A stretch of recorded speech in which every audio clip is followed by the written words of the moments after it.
Ini ya. Bismillahirrahmanirrahim. Assalamualaikum warahmatullahi wabarakatuh. Anak-anakku siswa MTS kelas 8 pada hari ini adalah giliran Bapak dengan materi usul fikih, di mana materi usul fikih pada hari ini dengan secara mulai daring karena situasi COVID-19, maka mudah-mudahan dengan cara daring ini kita dan kalian semuanya dapat menyerap mata pelajaran yang Bapak sampaikan. Di mana pada hari ini materi pelajarannya adalah al-mujmal.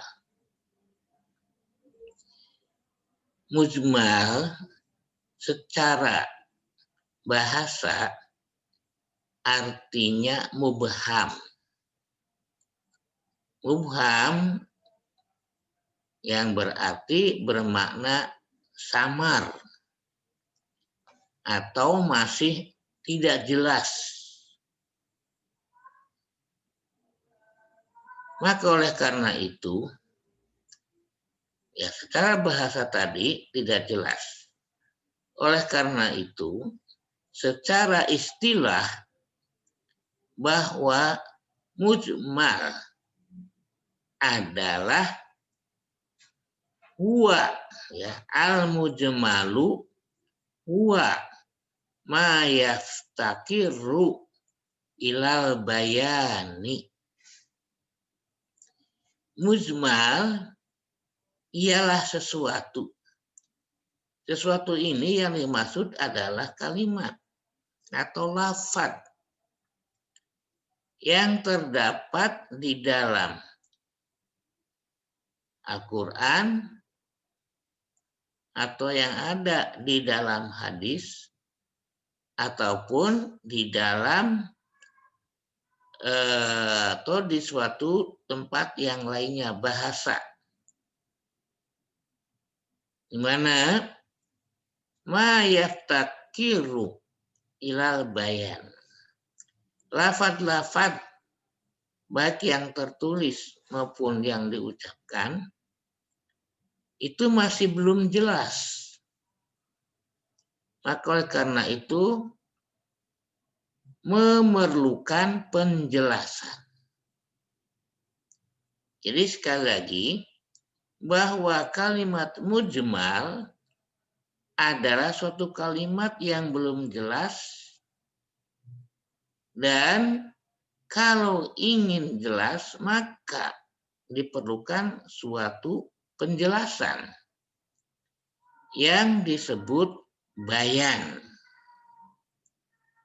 Maka oleh karena itu sekali lagi bahwa al-mujmal itu adalah memerlukan bayan. Secara bahasa kalau bayan itu adalah penjelasan.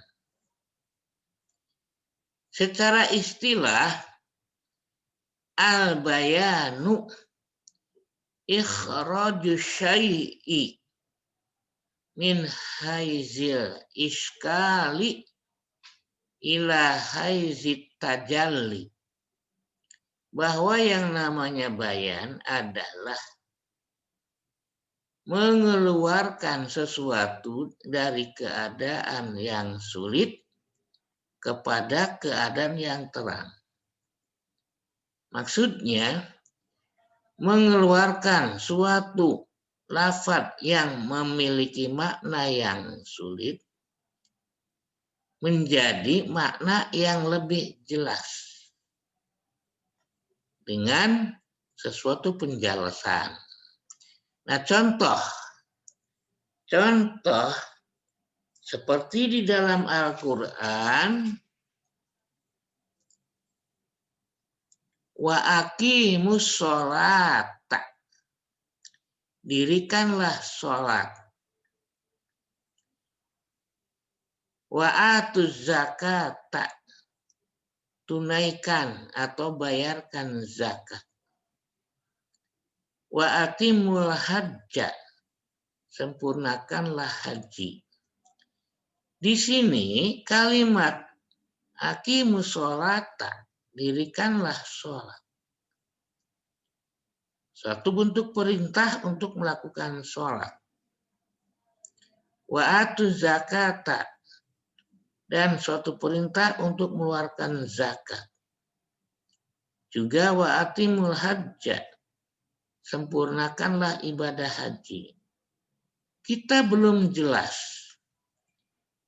bagaimana perintah Allah kita sebagai hambanya untuk melakukan sholat. Sedangkan cara-cara sholat, bagaimana dan apa itu sholat, tidak tahu. Maka perlu penjelasan. Ya tentu penjelasannya dengan keterangan-keterangan atau dalil-dalil syar'i. Oleh karena itu dalam hadis Rasulullah bersabda, "Idza kumta ila sholati fasbigil wudu'a summa staqbilil kiblata fakabbir." Nah, di sini dijelaskan bagaimana tata cara sholat kita ini. Rasulullah menjelaskan dengan melalui syarat dan rukunnya. Dengan sabdanya, "Idza qumta ila sholati", apabila kalian hendak mendirikan sholat, fasbigil wudu'a, hendaklah sempurnakan wudu.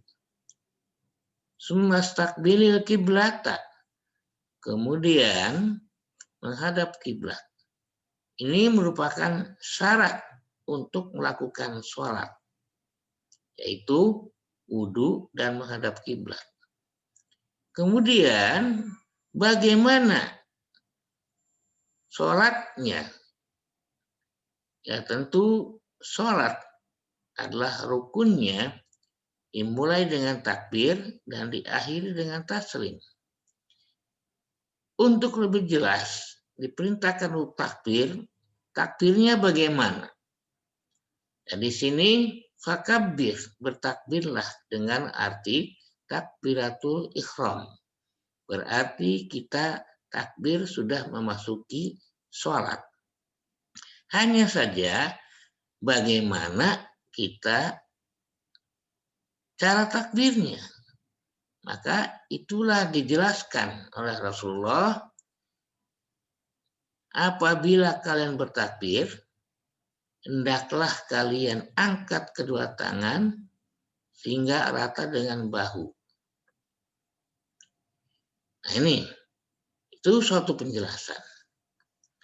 Yang contoh yang kedua, tentang masalah zakat. Tentu perintah di sini belum jelas. Apa yang harus dizakati dan kapan waktunya, juga berapa ukurannya, dan jenis-jenis apa yang harus kita keluarkan zakatnya kita tidak tahu. Maka oleh karena itu, agar lebih jelas kita cari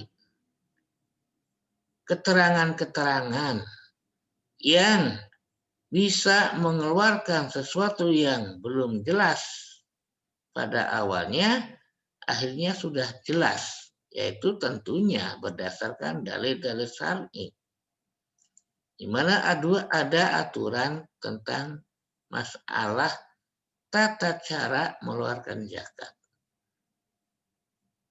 Barang-barang yang harus zakati kita lihat dalam hadis-hadis. Kemudian juga kapan kita harus mengeluarkan, kita juga ada di dalam hadis-hadis. Supaya kita jelas, carilah sesuatu dalil sehingga kita bisa melakukan perintah Allah itu dengan tepat dan benar. Maka oleh karena itu penjelasan tadi disebut al-bayan. Yaitu sekali lagi ikhrajus syai'i min haizil iskali ila haizil tajalli. Mengeluarkan sesuatu dari keadaan yang sulit kepada keadaan yang terang. Maksudnya, lafaz-lafaz atau kalimat-kalimat yang belum jelas seperti ba'at zakat di sini belum jelas, maka dijelaskan. Ya, seperti bagaimana tentang cara mengeluarkan zakat mal. Apa saja yang harus dikeluarkan. Kemudian bagaimana tentang mengeluarkan zakat fitrah. Itu sudah ada penjelasannya. Nanti lebih jelasnya itu nanti di dalam pelajaran fikih bab zakat. Nah ini anak sekalian, di dalam Al-Quran maupun di dalam hadis banyak perintah-perintah Allah yang masih menggunakan kalimat yang bersifat mujmal. Artinya yang masih bersifat samar, yang masih bersifat belum jelas. Itulah yang dimaksud dengan kalimat mujmal seperti aqimus shalah tadi. Agak perlu dijelaskan kata cara sholat di dalam hadisnya sehingga kita jelas. Begitupun zakat, begitupun haji. Sesuai dengan perintah, shollu kama ra'aitumuni usolli. Atau uzu anni manasikakum. Ambillah kata cara sholatku. Ini sebagai penjelasan dengan hadis-hadis yang dirinci di dalam sabda Rasulullah. Itu nanti masuk kepada bab fikih yaitu bab sholat. Itulah sebagai penjelasannya. Sebagai penjelasan zakat ada di dalam kitab fikih yaitu bab zakat. Begitupun di dalam masalah ibadah haji yang perintahnya bersifat mujmal juga ada penjelasannya di dalam bab haji. Nah itulah anak sekalian yaitu pelajaran pada hari ini. Mudah-mudahan bisa diterima dan bisa diserap. Mudah-mudahan kita selalu dalam keadaan sehat walafiat. Wassalamualaikum warahmatullahi wabarakatuh.